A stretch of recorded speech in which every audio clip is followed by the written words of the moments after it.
Elizabeth! No, Elizabeth! No! Elizabeth, don't!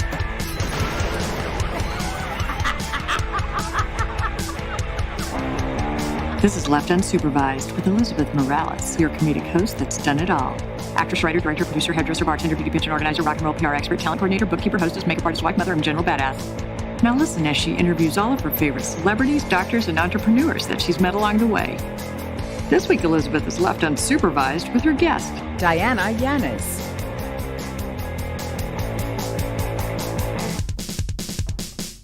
Oh my God, I am so excited today. I have my favorite stand-up comedian and great friend, Diana Yanez. I've seen her everywhere, you guys. The Comedy Store, Improv, Flappers, Laugh Factory. She is absolutely hilarious. She was on tour with Margaret.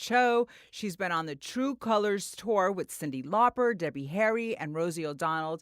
She is absolutely fabulous. And if that's not enough, she has co-written and created a show called Latina Christmas Special that has been in the LA Times 4 years in a row as a critic choice, that is currently off-Broadway and in LA for one night. She has had amazing success with this, and I cannot wait to talk to her. She's running a little late, but she's walking in right now. Diana, I'm so happy to see you. Yeah, no, I'm so glad to be here too, Elizabeth. Oh, I love you. Oh my God. You made it. Yeah, I know. You're running a little late. I'm so sorry. I had a audition and it was like, I needed to get out of there and it took a while. Oh my God. Oh my God, you had an audition. That's right. How did it go? It went well. Yeah, it was good. Well, tell me about it. I'm so excited. Tell me the character. Okay. So, rather than tell you the character, let me tell you what happened. Okay. So I got there. Right. And sign in. They call my name. They say Diana Yanzi. First thing. So I got to raise my hand and go, yeah, you mean Diana Yanez? Yes, it's actually exactly how it's spelled. I didn't say that, though. And I said, yeah, here I am. And they brought me into the room and they said, okay, so do you have any questions about the role? Anything you'd like to know about the storyline? And, I prepared, right? So I said, no problem. Why don't I just do it? And if you have any adjustments, you can give them to me afterwards. And they were like, oh okay then. So just go ahead and whenever you're ready. So I took my moment. I connected to my my choice. You took your space. Yeah, I took my space. And I walked up and I went, knock, knock, knock. And I opened an imaginary door and I said, housekeeping. And that was it. Scene. Can you believe it? How many times? Not only that, I'm 5'7" with heels 5'8", 5'9", and I'm towering over everybody else. And that's the main part that they take me in for is housekeeper. Pero por qué? Why? I don't know. It's the only role written for Latinas. I don't get it. I mean, it's getting better. It is getting better. I gotta say. But every time I get one of those, I'm like, oh my God. You're like, you've got some great national commercials though too. I'm very lucky. Yeah, I got that national campaign culo. That's me. I mean that in the Cuban way, by the way. Cuban way. Yeah, because you got to be careful what I say. What you say, because each culture has a different. Same word means totally something. Girlfriend. That's exactly why I brought it up, is that I have here in Los Angeles, I have a lot of Mexican friends, love the Mexicanos, love them. But I started having some misunderstandings with them because who would think that the word is different for them? I'm joking with them and I'm like, I'm Cuban because look at the big culona. To me, culo means butt. It means the whole thing, right? To you, right? Yeah. The whole thing, nalgas, everything, right? So I'm like, culo. And they're like looking at me with these faces like, what the hell? Saying? And I'm not getting it, right? So I'm like, culo I don't get grande, it either. Why? Cuban. Because to Mexicans, culo means butthole. Oh my God. They thought that I was saying that I had an enormous asshole. That was the shock in the face. TMI, la cara. I mean, it was horrible. I mean, now it's a funny story, but when I realized that, I was like, oh my God, how many Mexicans have I said that to? Oh my God, Diana, they're probably looking at you going, TMI. Well, that happens with Puerto Rican too. Like, I've gone going like, oh my God, mira ese bicho que grande. You know, for us, what does bicho mean? It means bug, okay, Right. bug. For Puerto Ricans, It means it's dick. penis. Yeah, exactly. Oh my God, they're like, where? Yeah. Déjame ver, déjame ¿Dónde ver. está el bicho? I know. Oh my God. Yeah, no, that's a typical thing, and it's one of the things that unifies us is our language, and then we have different interpretations. I just think it's all food for more. You know, we're all Latinos. We're all in it together. And in fact, we're all immigrants, to tell you the truth. Yeah, so- that's true. Or children of immigrants. so. Yeah, exactly. So are you ready for Christmas? Oh yeah, I Are you am going home? full-fledged Christmas mode. Oh my No, God. I'm not going home because I'm going to be in New York doing Off-Broadway. Right. Yes. Oh my God. What's a typical Christmas in your house? Like for me, I didn't have Christmas. You know, I was. What? You didn't have Christmas? Why? No. ¿Por qué? Growing up, I was raised Jehovah's Witness. So that was like a real bummer. We didn't celebrate anything. Oh, and no. yeah, a lot of stress, girl. I'm still dealing with the cultish indoctrination that I've been through. Oh my gosh. Wow. So then when you saw the kids at school talking about their presents and the whole thing, you were just like sitting there Yes. like, I wanted to break every Barbie's head off. I think I did that too, but it had nothing to do with not celebrating Christmas. I just was very destructive. Oh my God. Well, I want to get into all of this. You know, you're so accomplished, Diana, and I've always admired you so much. You're so creative. You have such a creative spirit. And when you put your mind to something, you go for it and you do it. Aside from that, you're hilarious. I love to go see you whenever you're working anywhere because you just Thank you. crack me up. But before we get into a lot of things, I want to talk about the tours that you've been on. How fun were those? You've worked with Rosie O'Donnell, Debbie Harry, Cindy Lauper, Margaret Cho. What was that like? And how, I'm sure you have a lot of crazy stories. Well, I can say that it was definitely a heady time. It was very interesting experience because, you know, whenever you go into any sort of form of entertainment, you dream of what it would be like to, you know, travel with other celebrities and be put up in a suite and to have first class tickets and to have like we had a thing called a rider, which is you put on the rider what you want in your dressing room. Just so, green M&Ms. so we would. So, you know, we got into spicy olives and manchego cheese for some reason, and that was like the requirement. But yeah, it was a fun experience, especially working with some of those celebrities. I mean, really big moments happened. To give you an example, I will never forget because, you know, to me, Blondie and Debbie Harry were like they were the shit. I thought they were so fantastic. So when we were on the True Colors tour, Debbie Harry was one of the people that we were traveling with, and she had a dressing room next to me. So in some of the venues we were at, and I would hear her going me, like practicing, you know. And I was just like, oh my god. So it was like this super cool thing. But she was very shy, and I was. You know, and I also wanted to respect her. I didn't want to be like somebody globbing onto her. But second to the last concert we did in San Francisco, I'm walking by with some Dom Perignon in my hand and some champagne glasses and part of my rider. And and as I'm walking down the hallway, Debbie Harry opens the door, and you know I'm super friendly. And I said to her, "Oh, care for champagne?" Because you know she was there, whatever. And she goes, "Yeah, come on in." So I come into her dressing room. She's in her rider. She had a big, giant like platter of fruit and all this stuff. And I pour the champagne, and she goes, "Wait."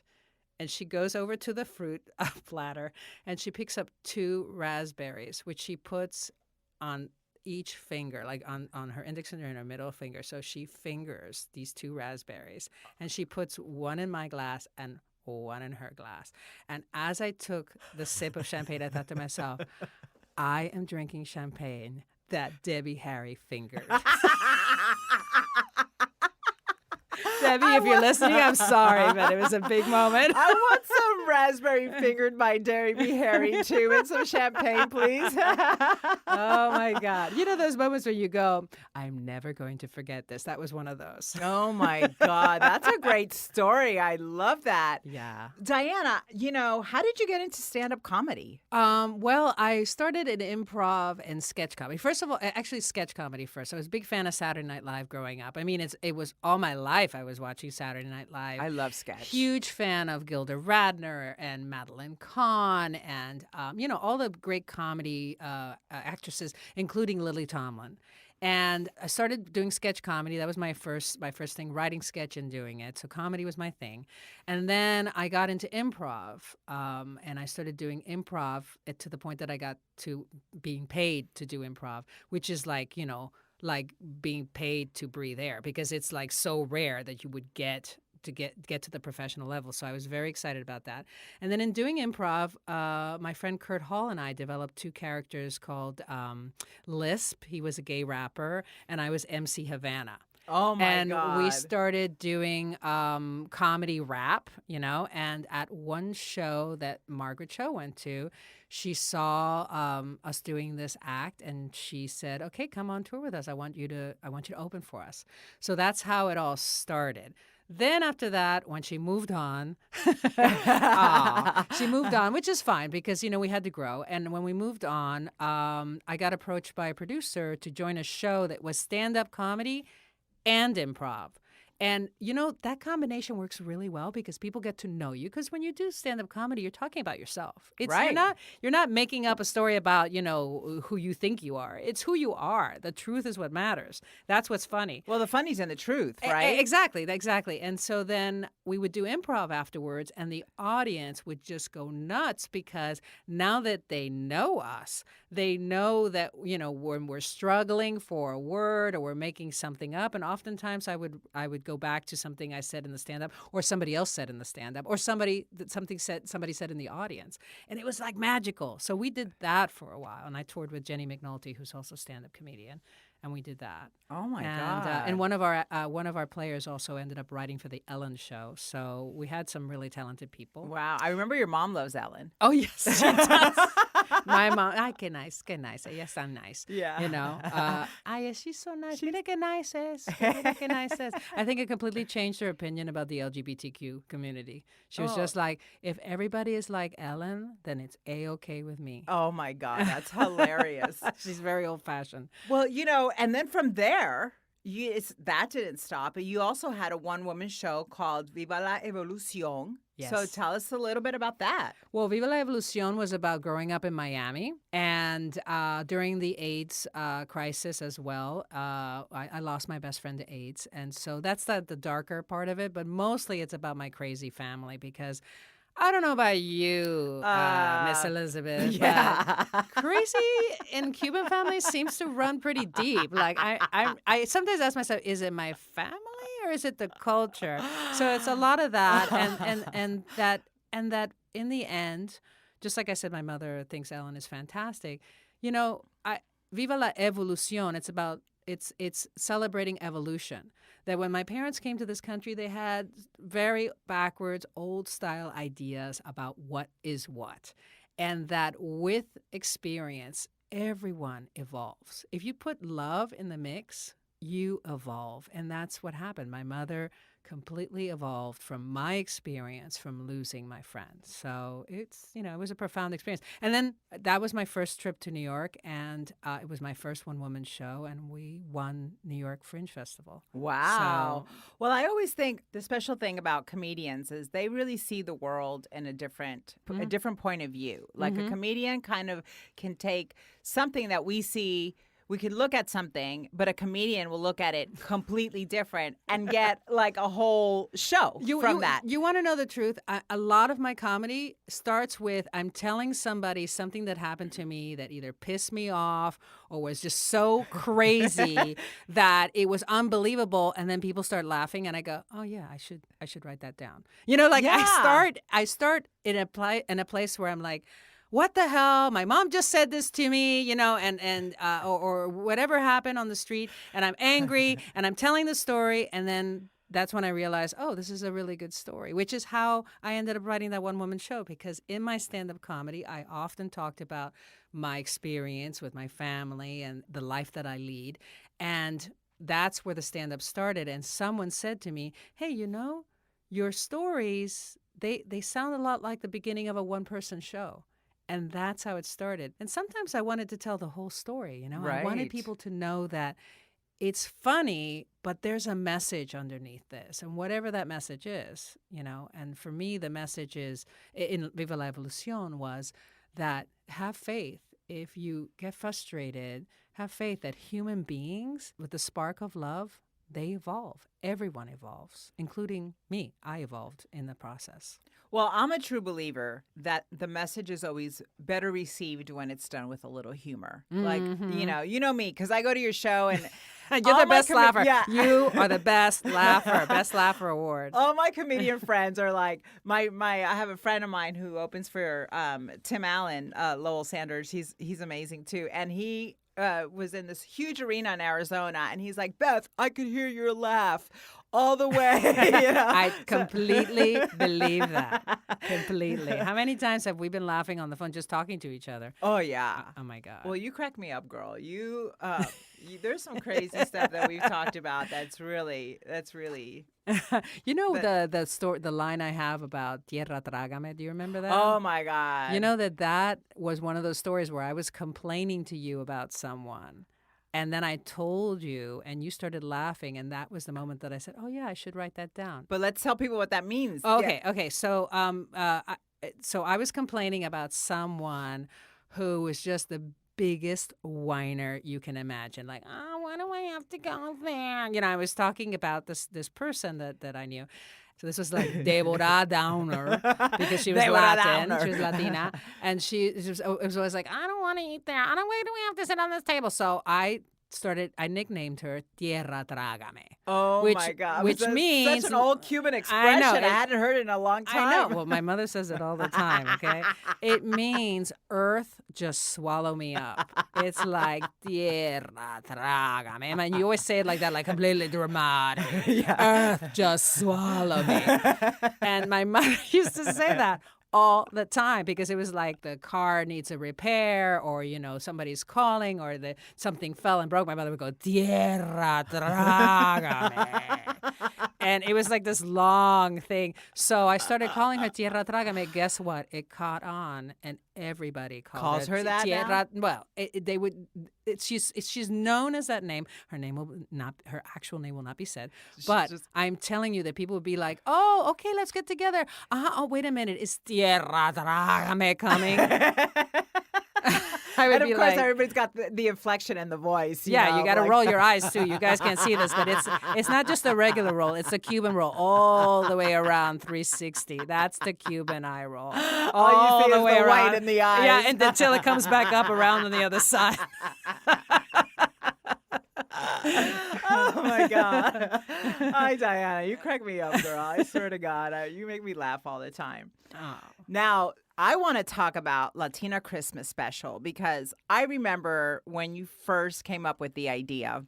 Oh, yeah. And I thought it was brilliant when it was just being birthed, when it was just starting, and you are the creator behind this, and you co-wrote it with two other fabulous girls named Maria Russell and Sandra Valls.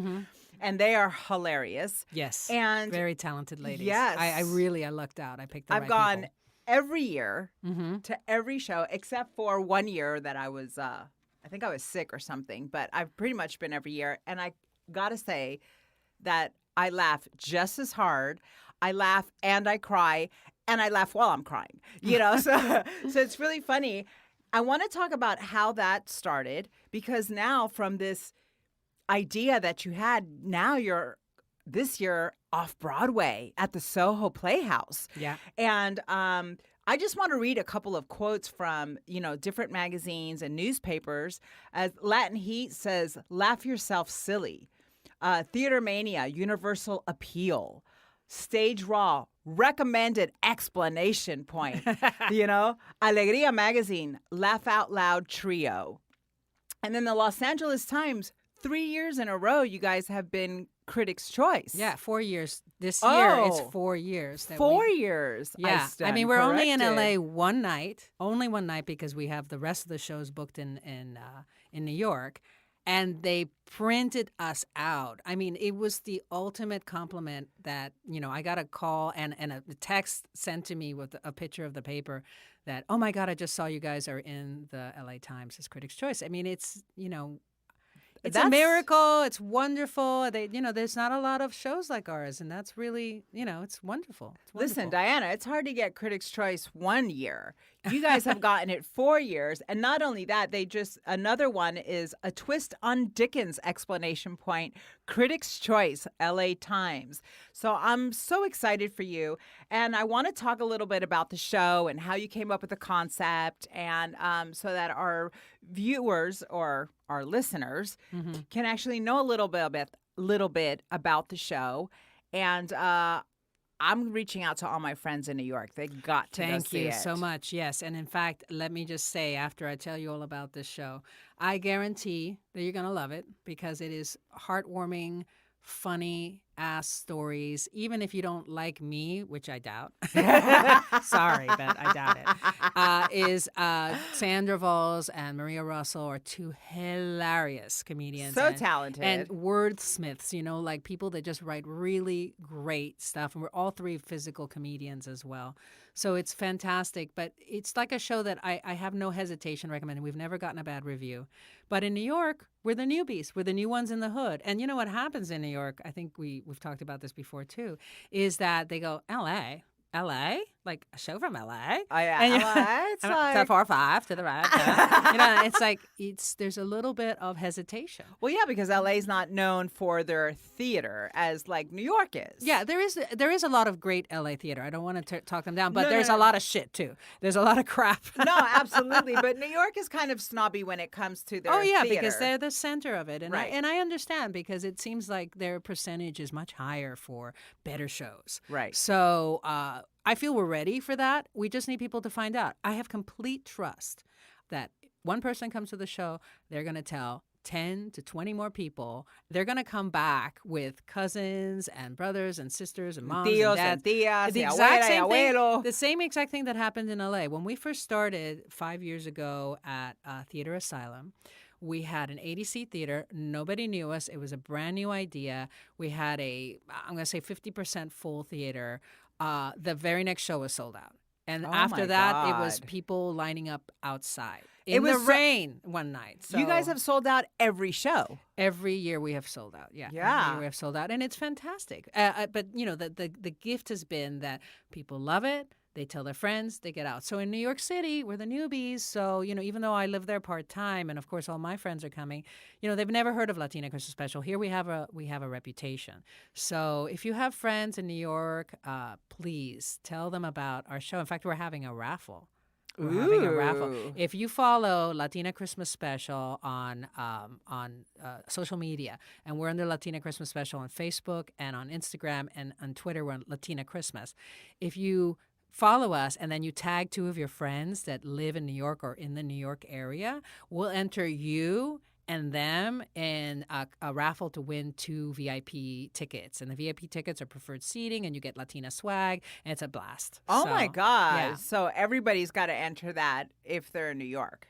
If they're in New York or if you're in LA and I And you have can't New York imagine friends. someone who doesn't have friends or connections in New York Well, City. I'm going to do it. I'm going to tag a couple of my Yeah, friends right. in New York. Fantastic. Yeah. I love that. Well, I know you're going to kick ass in New York. Tell our listeners a little bit about the show. Okay, so actually, I'm just going to read it off of our card because I spent so much time writing this. I want to make sure That that you- you get that it I use perfect. it. Yeah, exactly. So you thought your holidays with the family were dramatic? Try these hilarious, touching, and surprisingly personal Christmas stories of holidays past, told by 3 acclaimed American Latina comedians. Miami-born, Cuban-American, Diana Yanez. Woo, woo, woo, woo. Margaret chose Sensuous Woman Show, in parentheses. The half Mexican, half Lithuanian, California native, Maria Rosso. Woo! Maria Rosso. True TV's Tacoma FD. She is a recurring role in Tacoma FD. She plays the policewoman on that show. Oh, she is hilarious. She's hilarious. And she also was on MTV Teen Wolf, I think, playing a cop as well. She has a cop energy. She does. Well, her father was a cop, wasn't he? That's right. Yeah. I never made that connection. Yeah. Is that bizarre? Yeah. That's right. Okay, so anyway, so she's the cop. Right, no, she's really funny. And then border town Mexican-American Sandra Valls, who hails from Laredo, Texas. And she was in Showtime's Latin Divas of Comedy. And then I'm going to read one more review because this one really touched me. It was from Stage Raw, and they wrote, gumption, sass, and hearts brimming with dynamic stories. I mean, wow. All the ones about us being funny, of course, I love them and I appreciate it, but that someone noted that the stories had heart is just blows me away, because that was our intention, was to create that sort of understanding. Well, Diana, when I went to the show the first time, I was not expecting to get emotional. Like, I thought I was going to go, it's going to be funny, and there was parts that, like, I got teary. And then not only did I get teary, but there was times that I was crying and laughing at the same time. Yeah. And the stories are very personal. That's what I love about the show. It's not like, I would say, a funny, it's a funny show. Yes, it's a really funny show, but the stories are very personal. They're very real. And everybody, no matter where you're from, can really relate to one part or another of these three stories. Oh yeah, each performer wrote their own monologue where they talk about what Christmas was like for them when they were growing up, and we're all from different cultures. Even though Maria's half Mexican, she grew up in the Valls, so her whole experience is completely different from Sandra, who grew up in a border town where half the town was in Mexico and half the town was in America. So it's really an interesting combination, and each person has their own experience. But what we do all unite about is that when we were growing up, we would watch TV and see the Donnie and Marie Christmas Special and White Christmas and Rudolph the Red-Nosed Reindeer, and none of us had snow. None of us had, I never had in my life, living in Miami, a real tree. I thought all trees were plastic. I never assumed that, that it's actually like people go out and chop a tree. I think Sandra, not to give away one of her jokes, but she talks about how when her girlfriend said, "Hey, let's go, let's put up the Christmas tree," she said, "Great, where is it, in the attic?" And the girl was like, "No, we're gonna go chop one down." And she was like, "What? Chop it down? Why can't we just get it at Montgomery Ward?" And let's be real, Donnie and Marie and a lot of the Christmas stories. Growing up Latina, you couldn't relate. No. I was supposed to relate to Jose Feliciano, who was on all of the shows because he was their token Latino. Yeah, I was like, I like you, pero nobody in my family is like you. I don't relate. I don't connect. Right. I didn't connect. But I also assumed that everybody was Cuban. Like, I have to tell you, I thought Donnie and Marie were Cuban. I mean, they look Cuban, right? Anybody with brown hair and brown eyes on TV, I just assumed they're Cuban. I just thought they were being polite, speaking in English in front of the TV. And when the cameras were off, "Hey, mira, tráeme un café, vamos, vamos." Everything's in Spanish. I even thought the Flintstones were Cuban. Can you imagine? I thought cartoon characters. Okay, I was really little. This is not recent. Yeah. But I thought that the Flintstones, that when the TV set was turned off, they were talking to each other in Spanish, just like my family. In front of people, we spoke English. At home, we spoke Spanish. So it was, Well, in Miami, hello. Dino, ven pa' acá. Oye, suelta eso. Well, and people don't know this, but there's a lot of Chinese Cubans, too. Right. Yes. One of my father's best friend, Roberto, Robert, Roberto, but he had that little Chinese accent, and he was Cuban. Oh, yeah. No, there's a huge community. In New York, there's a ton of Chinese restaurants that are Chinese-Cuban. I love Chinese-Cuban food. You can get your arroz frito. Your arroz frito and your what's it called? I'm thinking egg rolls. Arroz frito con egg rolls y ropa vieja. The mixture is fantastic, and I do appreciate that. In fact, I was going to say something when you said about how people can relate to it.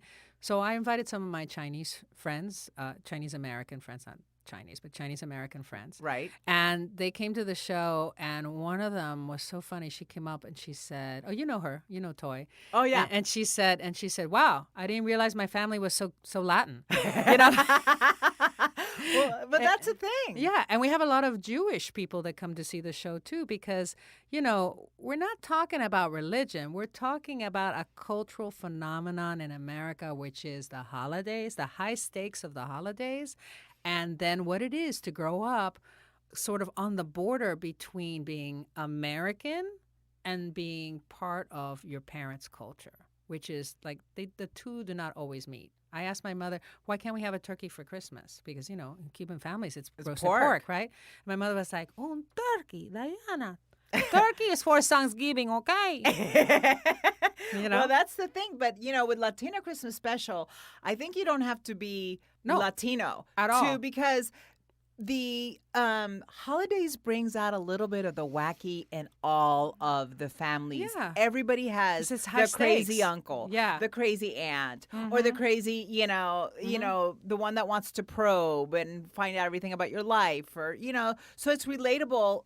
Not so much just in the Latin community, but I just think everybody can relate to the insanity that comes along with the holidays. I often tell people, if you've ever had parents, you can relate to this show. We're all American. I think that's the main message. In fact, that is the new, like our titles now say, Latina Christmas Special, an American comedy of Latina proportions. These stories and this show really brings people together. Well, and family is family. It doesn't matter what nationality you are. Family is family. There's all different types of family.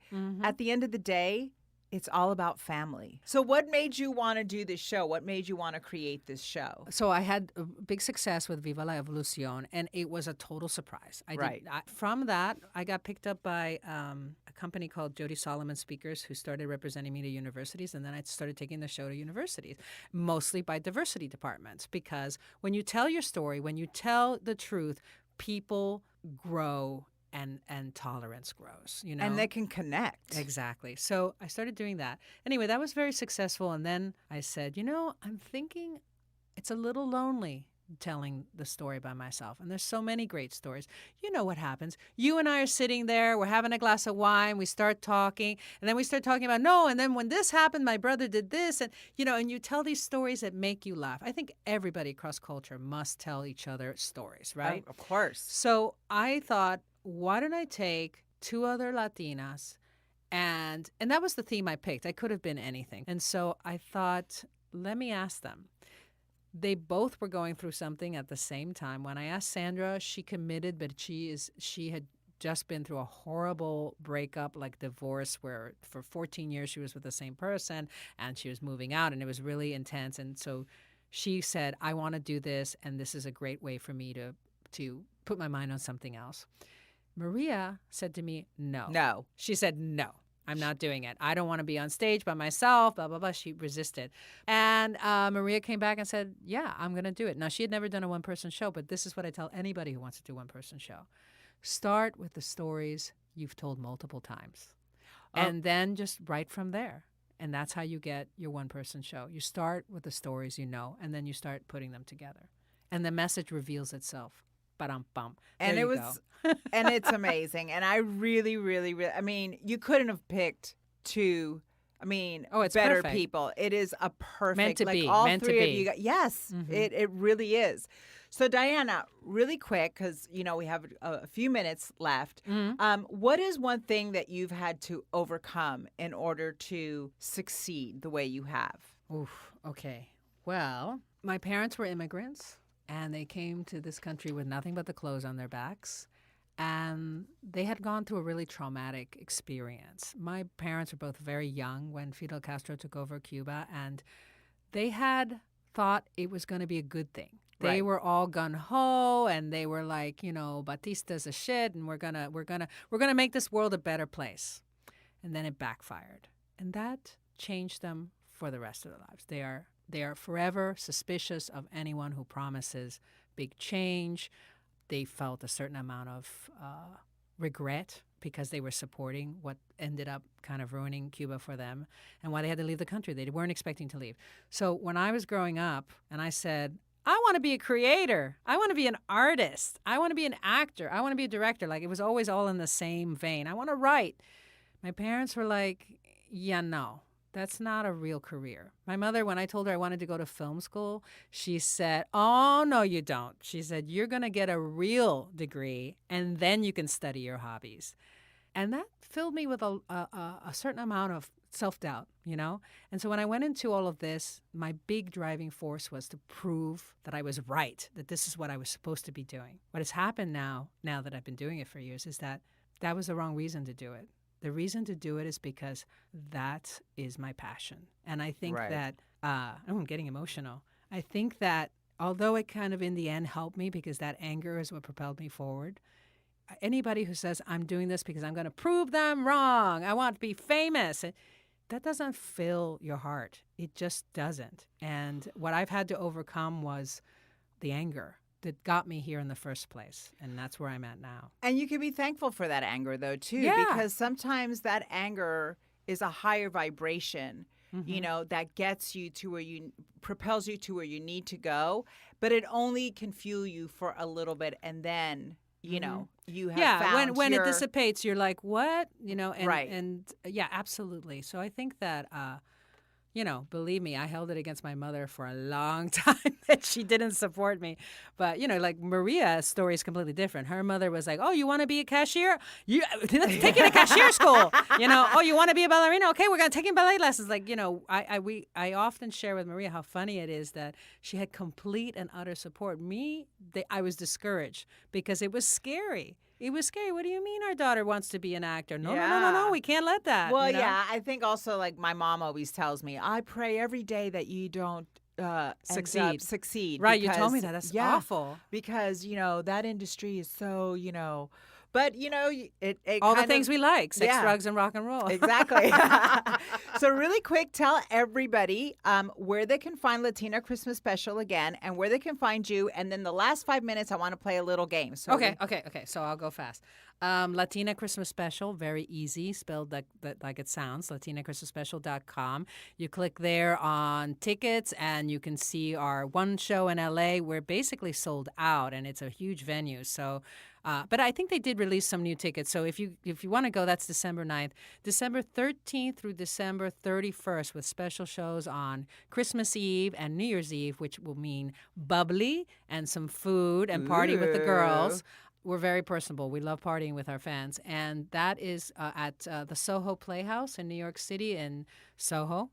What a coincidence. Yes. And again, if you go to latinachristmasspecial.com, I don't want to confuse you with other website addresses.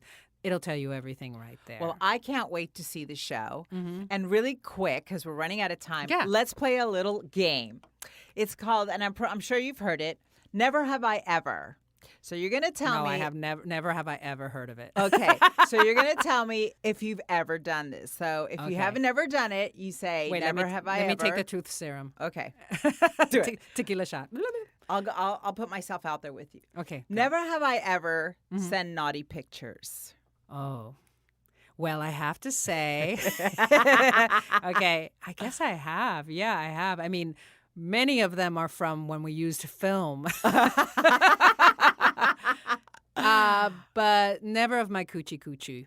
It's always been of the upper body because I certainly had the nicest tits around at a certain time. I mean, you know, not that my tits were better. They were nice. Ooh, Yeah. perky boobies. Yeah. I love it. Mm-hmm.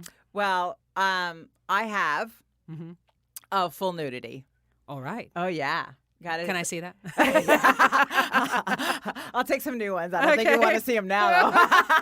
Exactly. Okay. Never have I ever hitchhiked. Oh, no, nunca. I Really? did. Oh, you're kidding me? I mean, well, my parents would fill me with such stories of like fear and stuff. I did, however, mira esto. This is a true story. I was riding bicycle to Miami-Dade. And this friend of mine pulls over in a car and this guy's driving and she says, oh, come on. And she really like insisted. I get in the car and I'm like, oh, okay, so who's your friend? And she's like, oh, no, he just picked me up. Oh my God. She thought he was a killer rapist. Let me tell you, that's what the eyes were saying. And she put me in the car with her to protect her. And I'm like, now we're both dead. So, yeah, next time, por favor, drive to the police station or something else. Okay, anyway. Well, I have a similar story. I did hitchhike. I did it in Vegas with a cousin of mine that was older, and she put her thumb out, and we did it. And then I was shitting bricks in the car. I was like, why did I do this? And then she told my mom, and oh my God, I got in so much trouble. Oh, gosh. Okay, never have I ever dined and dashed. Nunca. Diana? I'm actually kind of a good girl. I know. Oh, no, I'm I have actually. No, I surprised. take that back. Accidentally, I have staggered out of a bar drunk and did not pay, but it was in a small town because I don't know if I told you, I lived in Germany too. So Oh my God. Yeah, I studied art there. That's how I got away from my parents was I moved to Germany. Really far, the opposite The of opposite. Cuban, opposite of Miami, Germany. So I moved there and I got rip-roaring drunk and I left the bar without paying. And then I went back to the bar and the guy was like, Sie haben nicht bezahlen. And I said, sorry, I'm American. Here you go. Beep, Oh beep, my beep. God. Well, I dined and dashed only because the service was so horrible, and I asked for the check twice, and they didn't bring it, and I was tired. I wanted to go. And I'm like, screw you. It's their peace own out. fault. It's their own fault. Last one. Never have I ever had a paranormal experience. Well, no, I've had paranormal experience. Me too. Yeah, no, I love talking. That may be my next show is about paranormal experiences because I love to hear people's experiences. Because look, I don't define it. This is my true thoughts about the paranormal is what I love about it is that it's mysterious and we cannot explain it. But don't tell me it's because the person didn't go down the tunnel or that blah, blah, blah. You don't know that. We don't know. All we know is that it exists. Yes, and it we does. have witnessed it. And to me, it is fascinating. The first time I saw a ghost, I thought I would be scared. I wasn't. In fact, I was like curious. And then I had to debunk it because I don't want to say, oh, I saw a ghost, but it was not. Like I went like a total skeptic and checked everything out. And at the end, and I had a witness with me. And at the end, I said, okay, that was a real ghost. Well, we need to talk because I have something to tell you about a paranormal experience that I don't really tell a lot of people because they think I'm crazy. Oh, no, I love it. But we'll tell you. Last one. Really quick, yes or no, have you ever flashed anyone? Never have I ever flashed someone. Oh, no, I flashed. Okay. I'm great. a flasher. Well, me too. Well, thank you, Diana. I'm flashing you right now. Woo! Them titties look good. Todavía. I still got it. Well, Diana, thank you so much for coming in. You guys, Latina Christmas Special, it is the bomb. You got to see him. It's amazing cast. Thank you again for coming in. I love you so much and much success in New York. It's been a pleasure, Elizabeth, and I want to tell you I am so proud of you. You are awesome. Oh, thank you, girl. Lots of love in this room. Thanks for listening to Left Unsupervised. Don't forget to stalk us on Facebook, Instagram, and Twitter at Left Unsupervised Podcast. We'll catch you guys next week. Thanks for listening.